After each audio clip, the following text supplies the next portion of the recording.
Look, I'm just gonna say it. Krypto is the goodest boy, and he absolutely stole every scene he was in.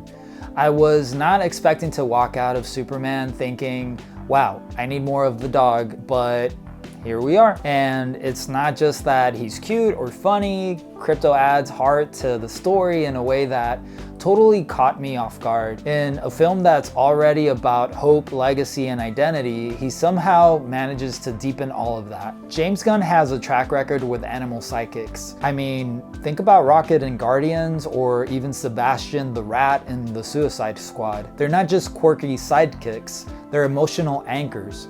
They let us see the hero's vulnerability without needing heavy exposition. That's exactly what Krypto does for Clark in Superman 2025. You learn so much about who Superman is just by the way he treats his dog. Their bond is immediate, warm, and sincere, and that sincerity is kind of the soul of the movie. But to really appreciate Krypto in the movie, you kind of have to understand where he comes from in the comics. Krypto first appeared all the way back in 1955 in Adventure Comics 210.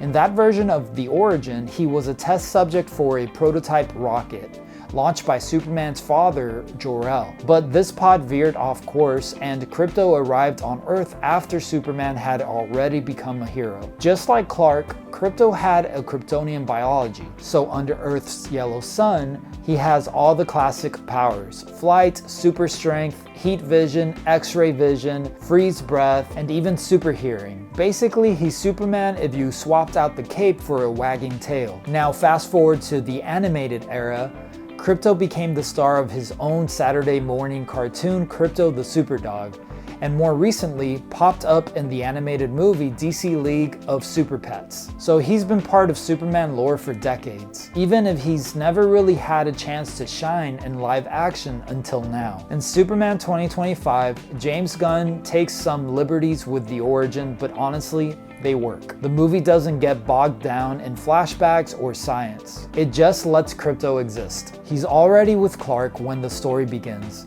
And what I love is that Krypto isn't just a pet, he's family. He's there for the quiet moments, the tough decisions, the rescues, and yes, even the big action scenes. What Gunn does really well is to use Krypto to emotionally ground Superman. This is a movie about a godlike hero rediscovering his humanity. And what a better way to show his compassion, loyalty, and gentleness than through the relationship he has with his dog. You learn more about Clark through Krypto than you do from some of the dialogue, and that's just good storytelling. There's this one scene where it's just Clark and Krypto alone, and it's so simple, but it tells you everything you need to know about Superman's heart. So what do you think? Did Krypto steal the show for you too? Would you watch a project focused just on him? And let's be honest, there's definitely a market for more Krypto. Between the animated movies, comics, and now this live action portrayal, people are falling in love with him all over again.